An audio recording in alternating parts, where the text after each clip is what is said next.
Alright, so today's mystery is going to be as the story of a ghost ship. Ghost ship. Yeah, Like something Scooby-Doo would attack. totally. Or investigate, and then they would find out that it was actually just Old Man Jenkins in a mask. A ghost pirate. Yeah, I was gonna say a pirate ghost mask. Yeah, exactly. There's a lot of stories of ghost ships. Probably the most famous one is a legend. Have you heard of the Flying Dutchman? Yeah, of course. But that one is... It's definitely more on the mythical ends of things. They think there's a little bit of truth that started that story, but most of the story of the Flying Dutchman is like this ghost ship appears and anyone who has seen it is instantly cursed and all of this terrible stuff happens. And they cover this in the Pirates of the Caribbean. Uh-huh. Some of that's based on the legend. It's interesting, but that is not actually the ghost ship we're going to be talking about today. We're going to talk about a sort of recent one from the 1800s that is actually one of the ocean's most enduring mysteries, actually. It's a true case file. The Mary Celeste. Have you heard of her? I have not. Oh, good. So, let me set the scene. The year was 1872, and the Canadian merchant ship De Gracia was sailing to Genoa, Italy. On December 4th, at about 1 in the afternoon, the helmsman sighted a ship in the distance.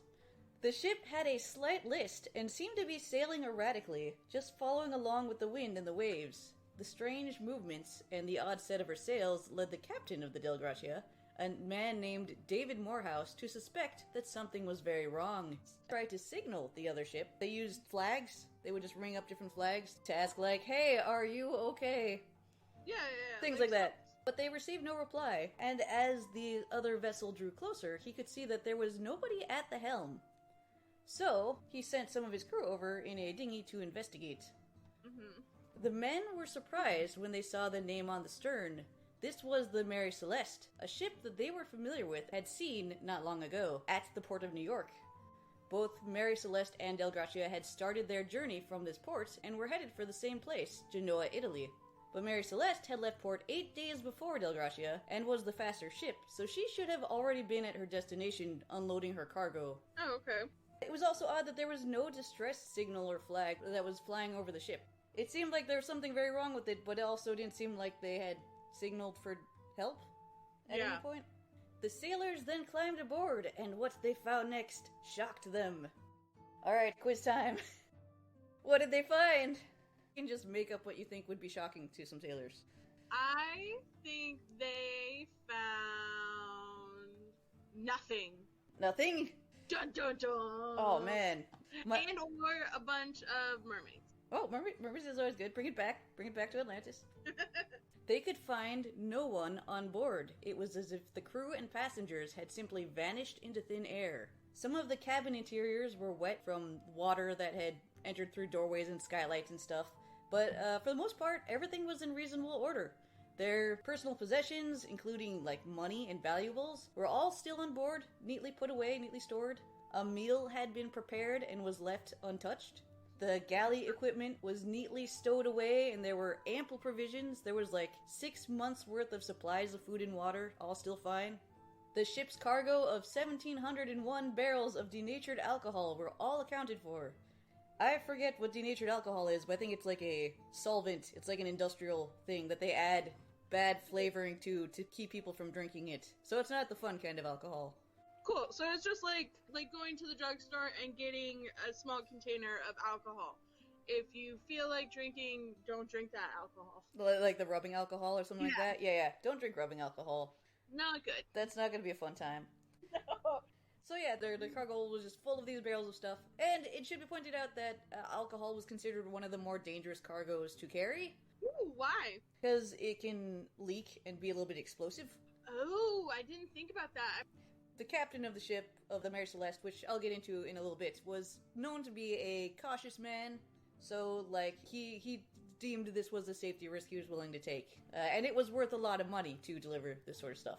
So yeah, the ship's cargo, completely untouched, all accounted for. The last entry in the ship's log was from 9 days before, after the ship had sailed through a few days of stormy weather. And it recorded Mary Celeste's position as being near Santa Maria Island in the Azores, which was nearly 400 nautical miles away from the point where Del Gracia had encountered it. There were no obvious signs of fire or violence, and the evidence indicated an orderly departure from the ship by means of the missing lifeboat. So thoughts so far? A different ship came by, stole only the people for slavery, didn't take anything else, just the people. Just didn't take the treasure? No, just the people. It should... And then sailed away. And just took the people. I mean, I guess at that time that probably could be a risk. Pirates could be a risk. Yeah. Pirates is one of the big ones at first that they thought. But it seemed really weird that the pirates would not have taken any of the supplies or the money, the stuff that was worth actual money. It seems strange that there did not appear to be any signs of violence, like the crew wouldn't have even fought back. But maybe these were really sneaky and they got them in the night or something. And they didn't have someone keeping watch. I don't know. Maybe they weren't tough sailors. Maybe. This is also true. They were known among the rest of the sailing community as wimps and people who don't fight back. They were passive sailors. They were pacifist sailors? Yeah, they didn't believe in fighting. So the one pirate took the captain and the rest of the people were just like, you know what? We're beat. We'll go with you. That's an interesting theory. Alright, so there were a few other things that were strange about the situation. There were about 3 feet of water below deck, but that would not have been an alarming amount of water for a ship this size, and she was far from in danger of sinking. Along with that, there was a makeshift sounding rod, which is kind of a device that they use to measure how much water's in the hold, and that was found abandoned on the deck. So it seemed that they were keeping measure of the water on the under deck. The lifeboat was missing, and a long, sturdy tow rope was found to be trailing behind the ship. But not connected to anything. Not connected to anything. There was just a rope trailing behind the ship, and also possibly related, the lifeboat was missing. The ship's clock was not working, and several of the navigational instruments were broken or could not be found, and the ship's papers were missing as well. But that appeared to be the only missing stuff from the ship. Lifeboat, navigational stuff, and some papers. No valuables, no food, no personal effects. People's shoes were left behind.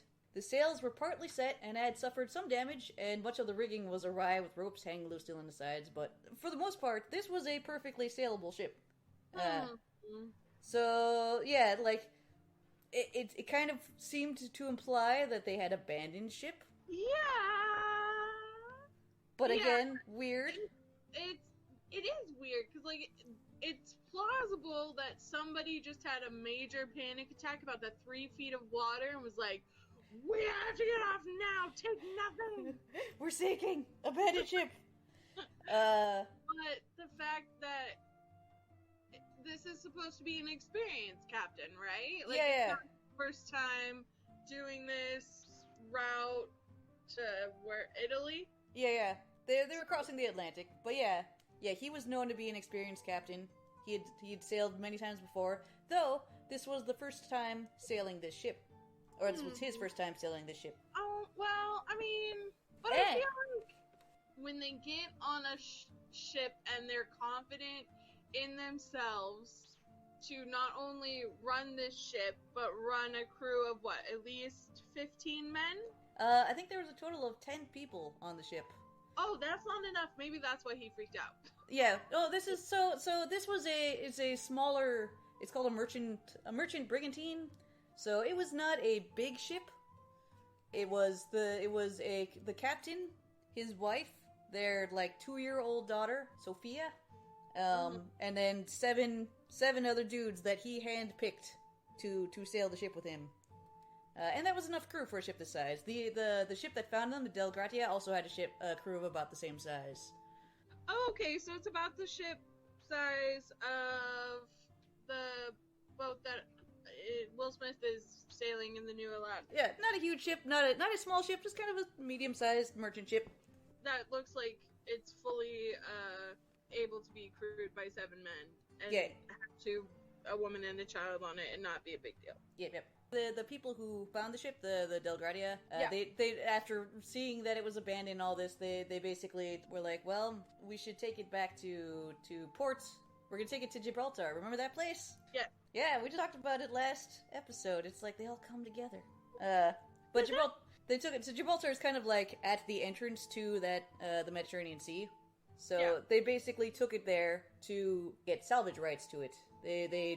So he split his crew in half, and part of them were on the Mary Celeste, and part of them were on the Del Gracia, and they sailed to Gibraltar because under maritime law, a salvor could expect a substantial share of the combined value of the rescued value and the cargo. So you can make big money if you found a derelict ship. Okay, so in like our money, he's looking at a couple $1,000s. I don't know what it would have been very profitable for him to have taken the time, because it made his journey much slower to have to split his crew. Yeah, so he got to his destination much later, not just from stopping to investigate this, but then also both of them were tow it in. Yep. Okay.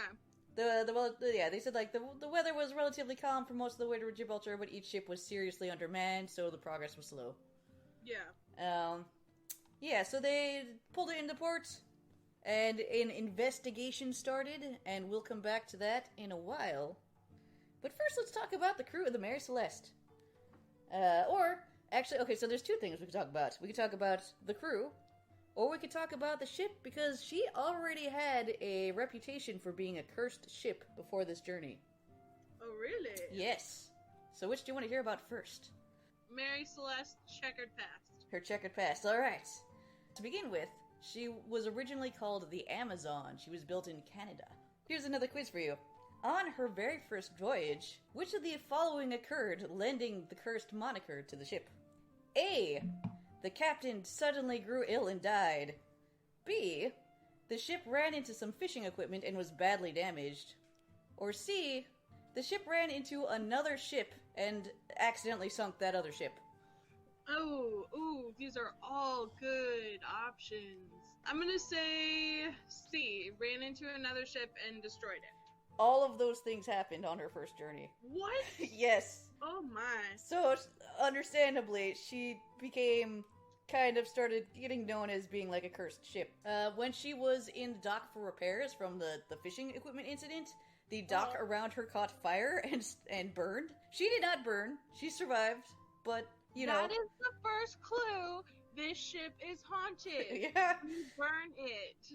After that, she was wrecked by a storm. She was driven ashore in a storm and got totally wrecked. At this point, the owners were like, I don't want it. So somebody else bought the wreck and paid to repair it and completely refurbish it, make it saleable again. And at this point, they redubbed it the Mary Celeste. And then immediately, the creditors seized her because he ran out of money. She changed hands a bunch of times after that, during which case another captain died, before finally coming to the current captain, one Benjamin Spooner Briggs. Yeah. With that name, he should have become a captain of a boat. Yep. Benjamin Briggs actually came from a family of boat captains. He had 5 brothers, and they were all the sons of a sailing captain, and all but one of them also became captains of the sea. And he had a lot of experience, like I said earlier, sailing ships. He was 37, I think, at the time of the Mary Celeste incident. And by that point, he'd been a captain for quite some years. He'd worked his way up to sailing master, which is a rank. Okay. A master of the seas, if you will. He had actually, before signing on to captain the Mary Celeste, had actually thought about retiring from the sea and opening a hardware store with his brother. He should have. Yeah, he should have. He had done really well for himself. He had some money set aside and just decided to invest in one last enterprise. All right. So, in 1872, he took his 2-year-old daughter, Sophia, and his wife, Sarah. Yep. And they accompanied him on this voyage to Italy.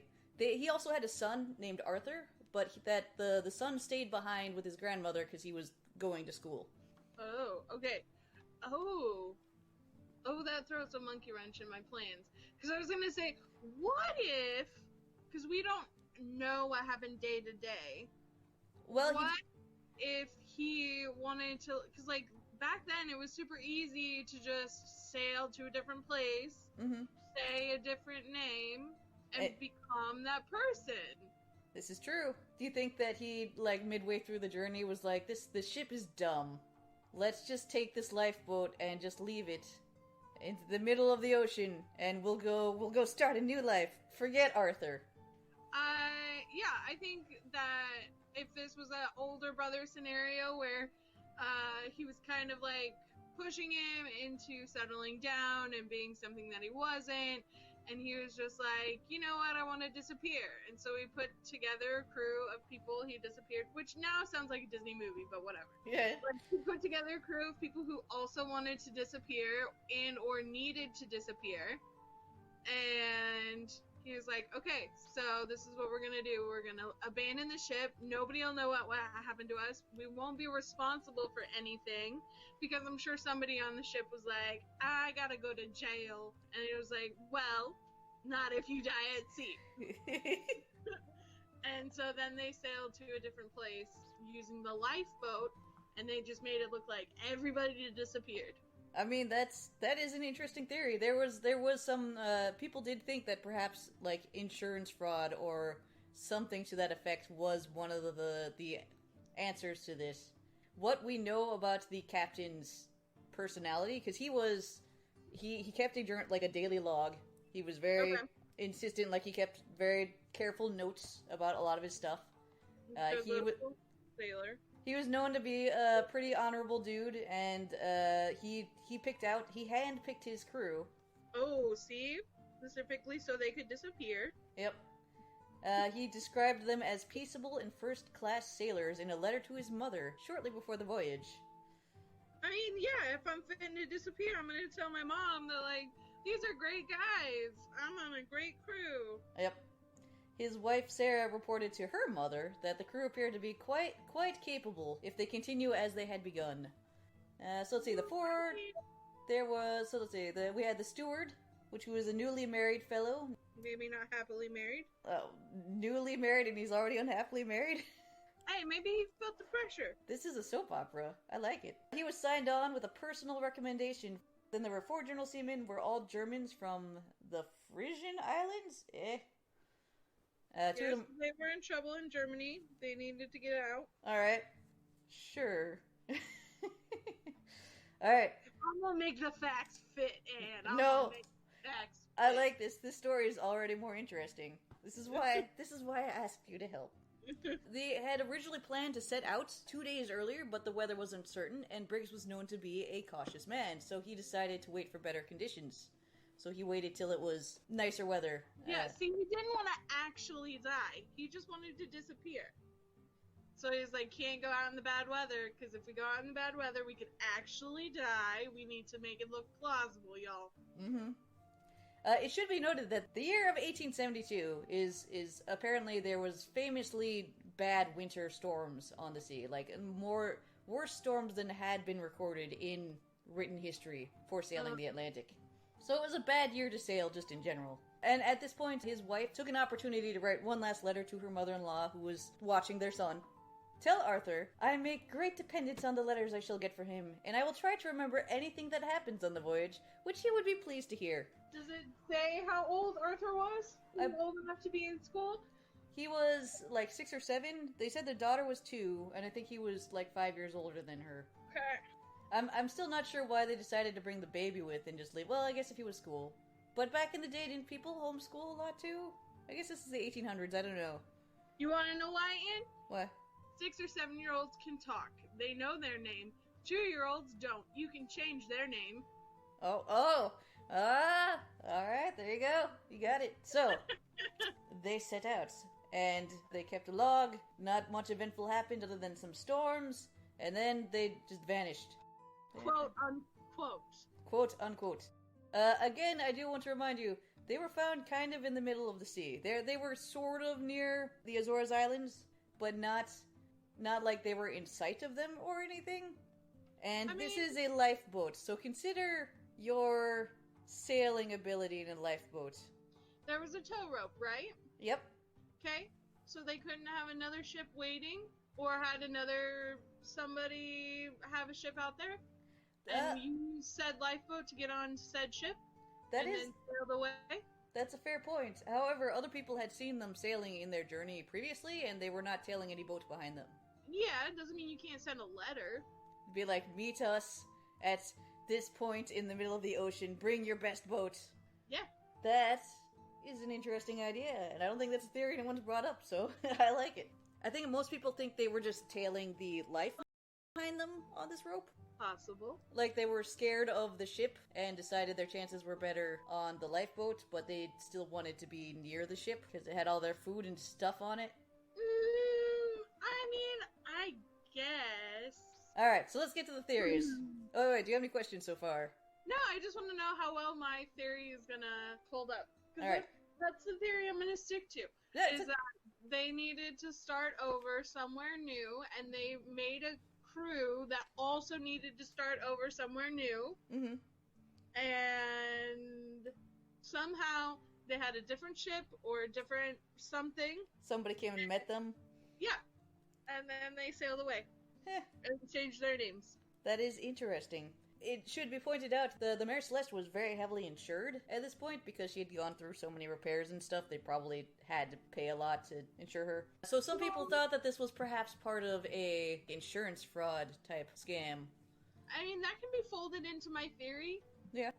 Who says that they can't, hey bud, I'm gonna sail this ship, I'm gonna leave it at this place in, like, the middle of where you're also supposed to be traveling. Mm-hmm. And if you pick it up for me and take it to Gibraltar. Yeah. And then you can have this percentage of the money. And I can have the rest, so I can start over my new life. It's interesting, because they do think... some debt. Well, the captain was not in debt. The previous owner of the ship was in debt. That's what of the Mare Celeste was in debt, and that's why it was sold to somebody else. Like, he refurbished it, and then immediately went into debt from refurbishing it. So that was just part of the bad luck stuff that happened. But Captain Briggs was, as far as we know, doing pretty good for himself. That's why he was thinking about opening up a business, supposedly. Maybe he left all of his money to his son and needed the ship money to restart his life. Okay. Boom. Alright. It's interesting to note that some people think that the captain of the Mare Celeste, Benjamin Briggs, and the captain of the Del Gratia were possibly friends, or at least acquaintances in life. Like, I mean, not just because they had set sail from the same port, it seems like they might have known each other in passing. So there is some conspiracy that perhaps they were colluding together to arrange this. But they did not get very much money for salvaging this ship, because there was this huge investigation, and the insurance company, they didn't want to pay out unless they thought there was proof that no one was coming back. And there was no proof that anybody had died or anything, so they were just out there missing, so they wouldn't give out the money, basically. Well, I mean, you don't have, and they didn't have any livestock on the ship? No livestock. Lots of food rations. Well, you can't make it look like somebody died without having some sort of evidence, and you would need livestock so you're not actually hurting each other. Mm-hmm. So, it's plausible. My theory is still plausible. He wanted to go missing. Mm-hmm. He knew he had a friend who would find the ship and turn it in and get a boatload of money, literally. Mm-hmm. Give him a percentage of the money, and then take the money that from the ship being turned in to start a new life. Yeah. And then basically the men of the Del Gratia would take, that's yeah.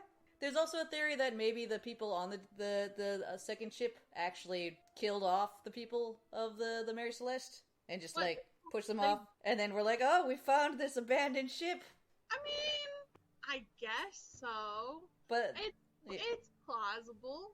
I like my idea better. Yeah, your idea is a little bit more fun. Also, I feel like people would not be stupid enough to be like, I'm gonna murder all the people on the ship. Oh, look, Court, I found this abandoned ship. You would think you'd be the first suspect. If you were like, oh, the ship, totally abandoned. They were also, for the record, the first suspects in the case. But, they were cleared, because there was no evidence of any shenanigans on board the ship. And they barely got paid for it, so sucks for that crew. Yeah, they didn't get barely any money for it.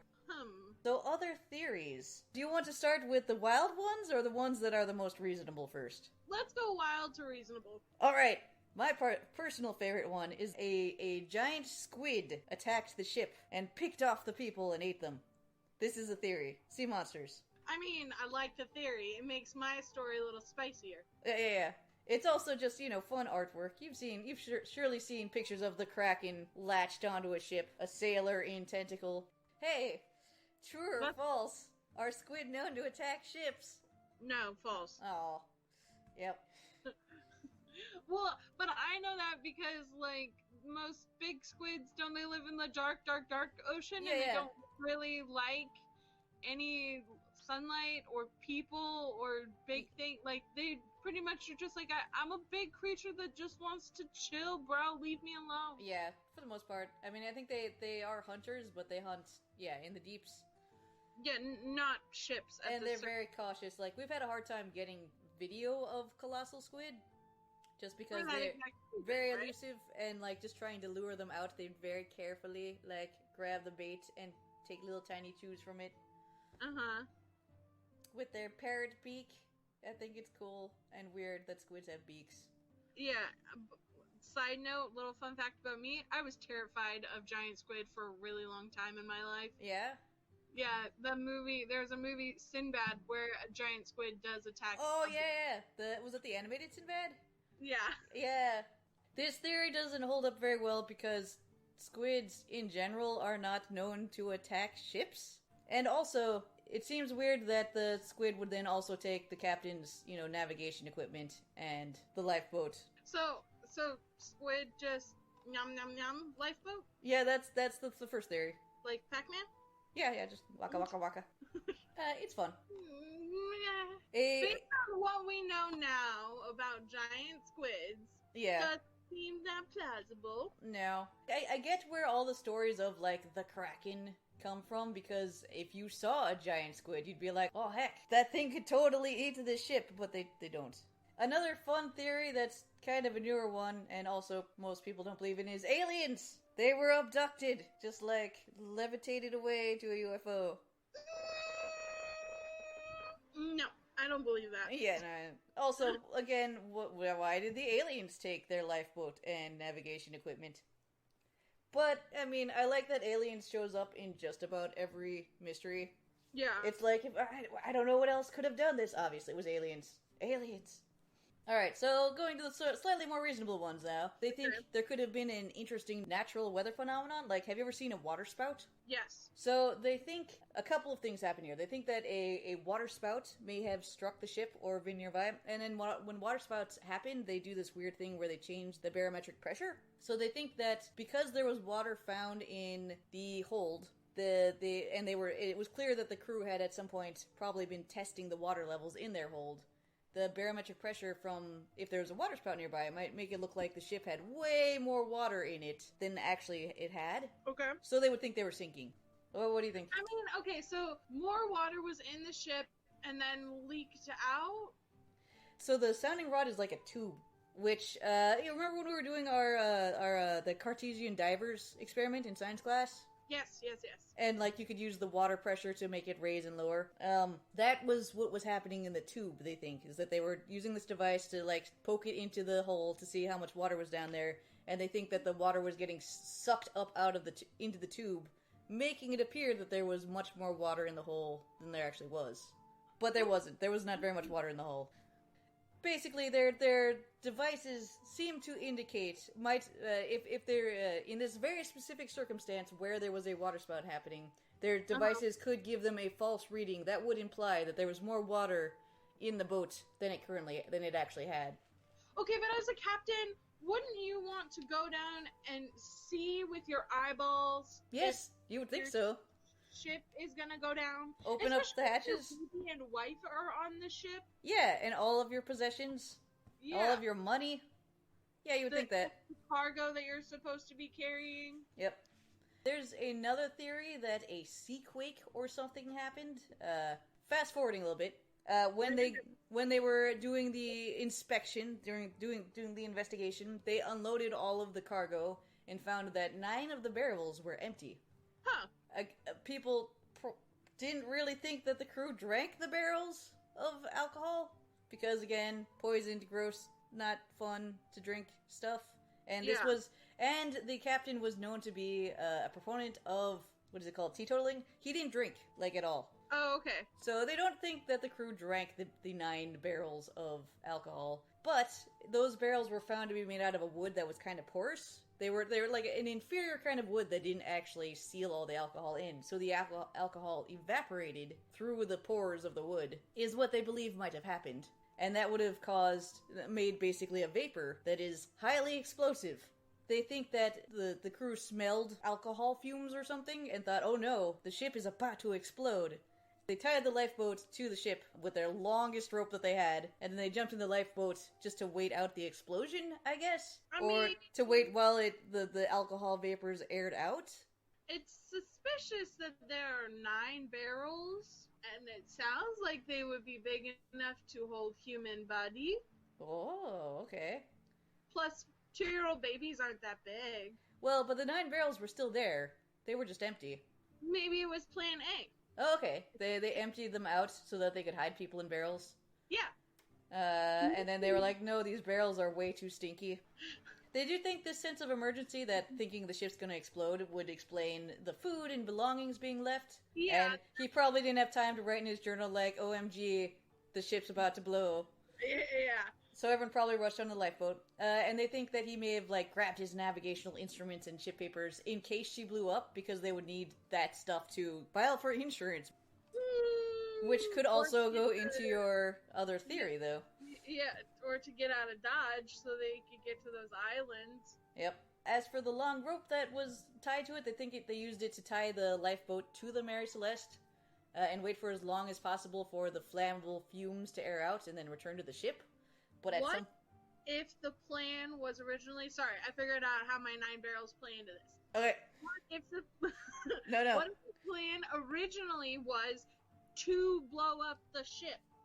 To take what you need is the navigational stuff to prove that your... The papers? The ship papers? Yeah. So, like, that your ship blew up in the middle... So, like, what if that was his plan? And then it backfired because it didn't blow up? Yeah.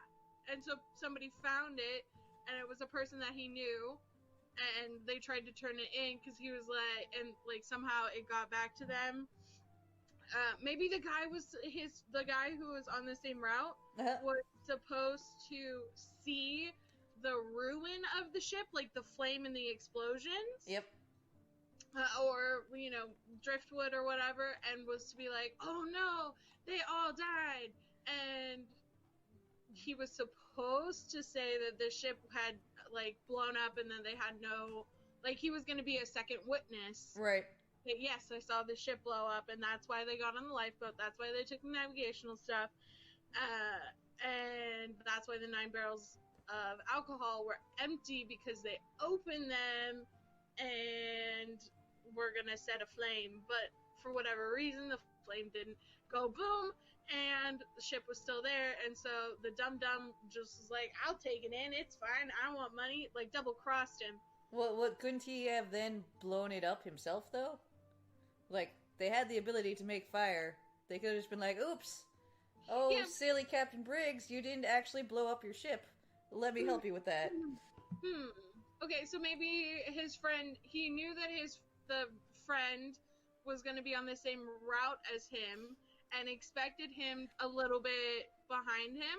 And so he would have time to blow up the ship, get the heck out of Dodge, and eventually he would come upon this blown up ship, but the friend didn't know that that was the plan.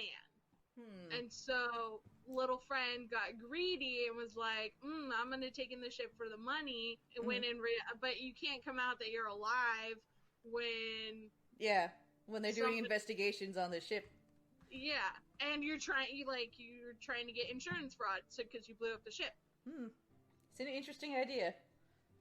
But you're still trying to create a new identity because you don't want to be mistaken. So maybe he just cut all ties because he was like, this ship is haunted. I don't want to do this anymore. Yeah. And to the lifeboat we go. This is I like this theory. It's fun because there's been a lot of covers of this story in pop culture. Like, there was a Star Trek episode, there was, like, multiple Doctor Who episodes where they find out what really happened. And Arthur Conan Doyle, do you know that name? Yeah, Sherlock. Yeah, the author of Sherlock Holmes. He actually wrote a story based on this event where he, like, very slightly changed the names of names and locations, but was obviously inspired by this. That was like him solving the mystery of what actually happened. Anyways, so interesting. As far as the barrels, the alcohol barrels causing the explosion thing is, the question is, the crew never reported a smell of alcohol when they were investigating it, when they first found it. So that's kind of one of the things where they're like, we're not sure if this could be the case or not. There's no proof. And it would have been pretty stinky. But if they were in on it, why would they report that? Dun dun dun. How many days itself? That wouldn't be known. Maybe it was out there long enough, because, like, it is in the ocean, and the ocean can wash away alcohol, because if you put glass and then you wash it, it's not gonna keep smelling like rubbing alcohol. I guess that's true, and it was going through pretty bad weather, so perhaps the storm washed away. And it had been 9 days since they'd last written in the log, so and some of the hatches were open to possibly air out fumes. It's plausible, and or they were in on it and they lied. I like that too. Either or, yeah. One of the theories was that Captain Briggs had gone into like a mania, and he murdered everybody else on the ship and then himself.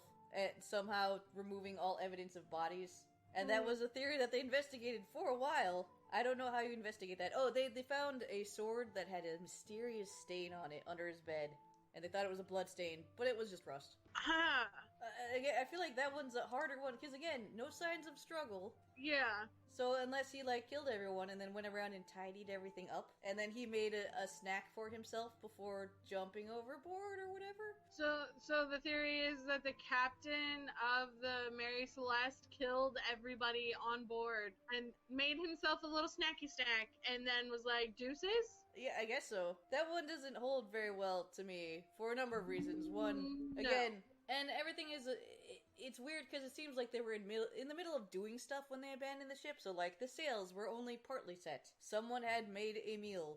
All of their clothes and everything was put away. It was like they were going about their ordinary lives. There was no frantic tables overturned or whatever from people fighting. Yeah. There's no blood stains, and they had the ability to look for blood. Like, this was the late 1800s, so they had some modern forensic stuff was around at the time.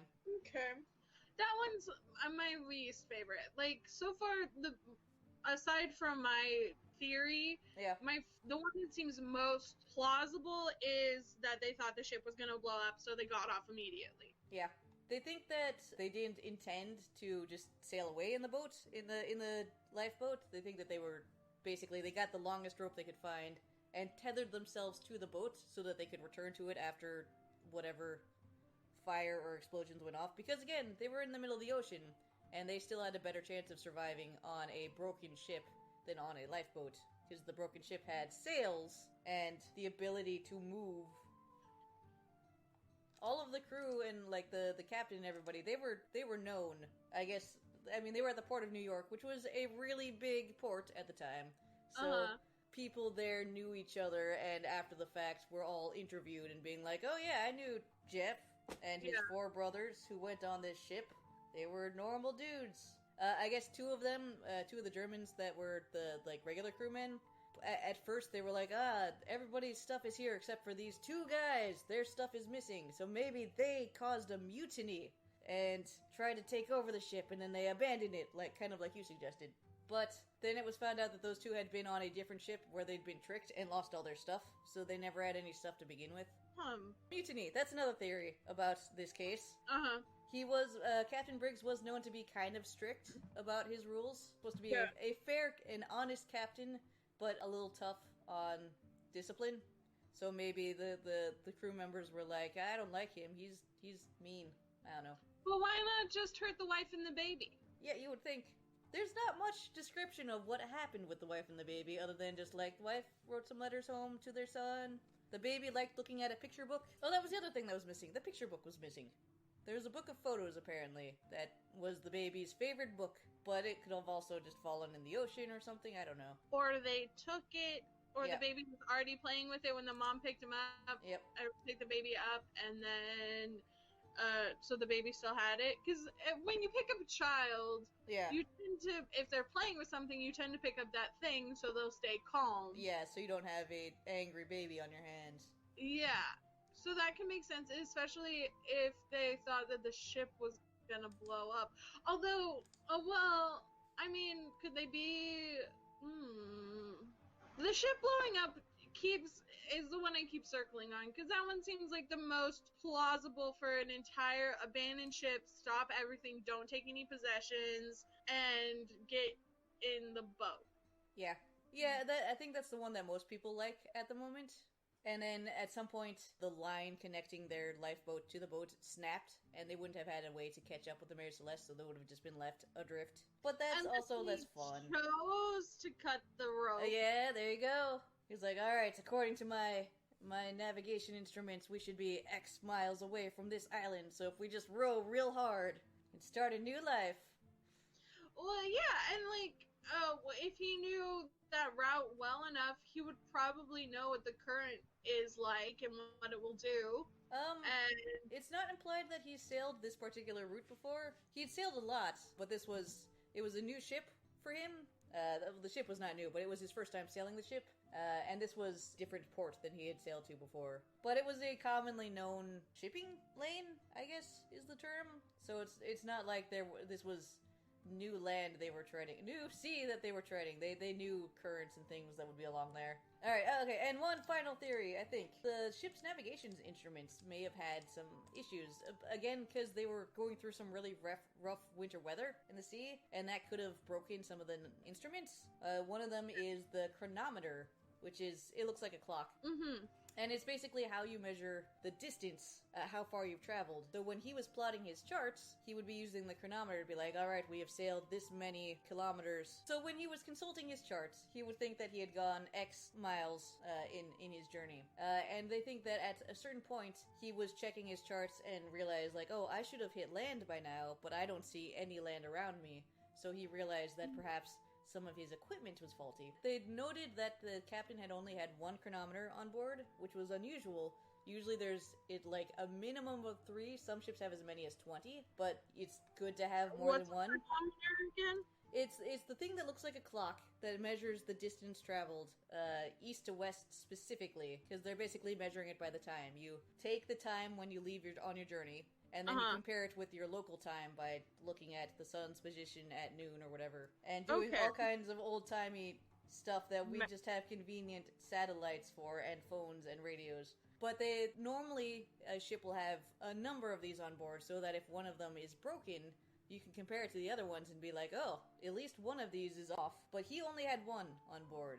So they think that if there's a possibility that something went wrong with that, and he did not know where he was in the ocean because his charts, his readings were wrong. So he may have thought that he was closer to land than he thought, and then so he may have jumped in the ship thinking something was going to explode, and then tried to paddle for land that wasn't there. Okay, or he actually intentionally thought he was closer to land, and was just gonna row there, and then oopsie daisy, not that close. So I think that's all the theories. So let me consult my notes. I don't know. What do you think? Like, which theory do you like best? I do think that they thought something was wrong with the ship. If it was either they thought it was sinking, or that they thought it was about to explode. And they thought that their best bet was to get into the lifeboat and tie it to the ship. Yeah. And then something happened, and they got the line broke or something, and they got separated from their ship. Because if they had just stayed on the ship, clearly it didn't explode. There's no evidence of an explosion or fire or anything like that. The ship was perfectly sailable. Some of the mats were a little bit tattered from the weather. There was a little bit of water in it. There was some water where, stuff had splashed in through skylights and stuff. But it was a perfectly functional ship. And that's what was the thing that was really mysterious to people, is most captains, especially an experienced captain, would not abandon a seaworthy ship. Yeah. Because you're not going to have better chances in your little lifeboat with no food or supplies, just out in the elements on the sea. So do you think that the sea earthquake would have felt like a ship running aground? Oh, that's a possibility. I don't know what a seaquake feels like. I imagine it's just a really big wave. Oh. Yeah. Well, because my theory is, if he thought his navigational equipment could have been faulty, Mhm. and he was supposed to hit land, and at the same time that he thought he was supposed to hit land, because we don't know what time of day this happened. This could have happened in the middle of the night. Yeah. So, Oh, he wouldn't have been middle of able to the see. night, Yeah. lanterns all around the ship, fire lanterns, obviously. Yeah. And he thinks he's supposed to hit land. Seaquake happens, maybe jostles the boat a little, and so he feels like he has run aground, Okay. and knows that there is this highly flammable liquid on his boat. Yep. So he maybe hears or starts smelling the alcohol, so he says, everybody abandon ship. Clearly we are run aground, so we're close enough to some sort of land to be okay. So everybody abandon ship, gets on the little lifeboat, the sun comes up the next day, and they realize they're in the middle of the sea. Yeah. That could be a plausible thing. There was also an idea that maybe they hit an iceberg.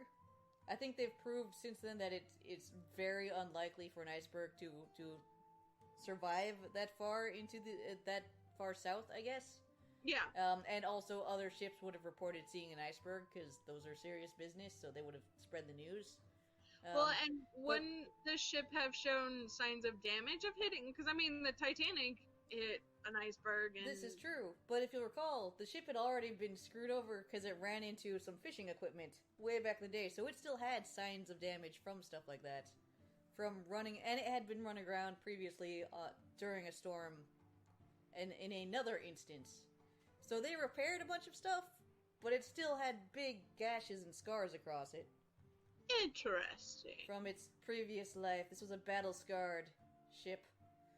And funny enough, after all of this trial and stuff was over, somebody else bought the ship and eventually decided to actually run it aground and for reals actually try to do insurance fraud off of it, but they got caught. This ship is like James Dean's car. Same sort of deal. They think that there's just a curse associated with this poor boat. Yeah, so eventually the new owner was just like, it's already cursed anyways, let's make some money off of this. So he attempted to commit fraud by crashing it on purpose and then claiming the insurance for it, but they figured out what he was up to, so he got nothing. I'm trying to think if I've got any other closing things about. I feel bad for their kid. I imagine they probably didn't. Even if they were planning to disappear themselves, I imagine they didn't tell their son, "Goodbye, we're never gonna see you again." And then he had to grow up with all of these weird theories of what happened to his family. Yeah. Oh, pirates got them. The dad went crazy and murdered everyone. A sea monster ate them. Aliens? yeah, that would be really hard. Because this was a popular story. Like, at the time, there were a bunch of, Arthur Conan Doyle's the most famous one, but there were a bunch of, everybody was like, oh, here's my idea of what happened. Yeah, and I can imagine that a lot of sailors made up their own stories. Yeah. And as he gets older, that kind of follows him around. So that does suck. Yeah. But so much is unknown from this story that I can see why it's a long-standing mystery. Yeah, there's just enough weirdness to it that anything could happen, and none of the theories are perfect. Like, even the exploding barrels, which is the most popular one, again, that there's no evidence that the crew found any leaks, or the crew that was investigating when they first found the ship abandoned, that they found any leaks, that there was any smell of alcohol, and that the captain would have... There was no fire or anything to show that an explosion had happened. Uh-huh. Oh, I forgot, the Bermuda Triangle was also a theory. Oh. Even though they were a completely different part of the Atlantic Ocean, but, just in case. The Triangle doesn't apply here. Yeah. It has its own mysteries. Well, if a ship is abandoned at the ocean, the first thing you ask is, or not abandoned, if there's something weird with a ship or a plane over the ocean, was it the Bermuda Triangle? Doesn't matter if it was in the wrong ocean. We gotta talk about it at some point, because it's funny how many stories are associated with the Bermuda Triangle where the ship was just like, It passed through it once, like, years ago, and then it disappeared, so obviously it was the triangle. Yeah. No. Yeah. This one's hard, because last week with the Atlantis, I could decide, like, fully, no, that was this was just a story, yeah. BS, and I don't think that it was just a story. I don't think it was real. But with this, because there's so many factors, and just human being factors, it makes it so much more difficult to be like, this is probably what happened. Yeah. We don't know if the sea was going crazy and just washed them all overboard. Yeah. They were all out whale watching. And a big wave, when it splashed its tail, just knocked everybody overboard. Oh, there is a note here that says, the investigators did note that it would be illogical to attach the lifeboat to a vessel that the crew thought it was about to explode or sink. And that Briggs was an experienced captain and should have known better, so And if the Mary Celeste had blown her timbers, she would have still been a better bet for survival than the ship's lifeboat. Ooh. What if... I like my theory again. Okay. If it was on purpose, and they had another ship, they attached the ship to the Mary Celeste, and they let the lifeboat go in order to throw people off their trail. Oh, okay, there you go. And they're like, we need to leave some clues. We need to leave some breadcrumbs. And so it just so happened the alcohol evaporated, and maybe he was trying to just get rid of the ship, and maybe his plan was, the boat will either run aground itself, or it will just disappear into the ocean, and a storm or something else will take over, and he can claim the insurance money. But so here's a question: How does he claim the insurance money if he is posing as someone who is dead or disappeared? The person that he was who had the second boat, because somehow it has to be manned enough to get out there, right? The Del Gradia, yeah. Well, yeah, but no, his second boat. That's why he had a long ass tow rope. Right. That's interesting. And if the Delgadio had to split up half of his men, to put it on that one, that could also be why it took them so long. Like, why, even though the Mary Celeste was a faster ship, if they're towing a second ship, like the Delgadio took way longer towing the Mary Celeste. Yeah. So maybe the Mary Celeste was towing another ship that they sailed down to a different port to get an unknown, like a port unknown to them. Could be. Especially if it was, you said they took off from New York? Yeah. So what if they went to Canada? Went to a Canadian port? The thing is that there had been sightings of the Mary Celeste up to a few days before the logs ended, basically, by other ships on its course. Dang. Yeah. But it's an interesting story, and it's one of the true ones where it's like, I don't have a perfect answer for this. Like you said, there's not enough facts, but there's too many weird facts, so that I have some ideas, but none of them match perfectly. Yeah, I mean, you have listened to me for this, past hour and a half. I have run wild with my theory. I like your theory. That's kind of fun. So so this is basically one of the most famous maritime mysteries. It's why would an experienced captain such as Briggs or his sailors abandon a perfectly sound ship? Well, we don't know. Could have been a mutiny, a pirate attack. It's times like these that I want a time machine so I can go back and see what happened on the ship, and then come back and tell you exactly what happened and why. Yep. But see, that's the thing is, I kind of like that we don't know, because it's probably a really boring answer. You're probably right. And then we'd be like, oh, that's sad. And then no one would care. Later that the captain was really, dumb. Yeah.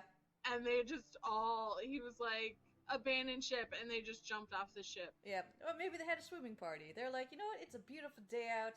Let's go swimming. And then the boat, and like, oh, we forgot to take the sails down. Oh no, the boat's getting away from us. Yeah, that would be dumb. Yep. Who knows? Anyways, this has been the mysterious Mary Celeste. I hope you had fun with this one. I did. It was, I got to have a lot more theory work with this one and, like, make up my own theory versus the Atlantis one because I know so little about the Mary Celeste, where I knew a little bit more about Atlantis. Because until you told me the story, I have never heard of the Mary Celeste. Yeah. Okay, well, I have no idea. I'm guessing a combination of things. Do you have any closing thoughts? Did they keep they ran it aground, right? So what happened to it after? Oh, it sunk.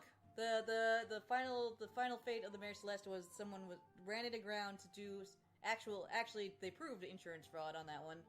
Yeah. And he was trying to basically have it sink. It's just in the bottom of the ocean somewhere? Yeah, it's a wreck off the coast of some island. Lame. Yeah. I mean, that would have... I wish that they had the forethought to keep the boat. The mysterious boat. Yeah, so you could be like, come visit the cursed Mary Celeste ship. Well, anyways, I'm gonna go ahead and end that there. Yeah. Because we've been talking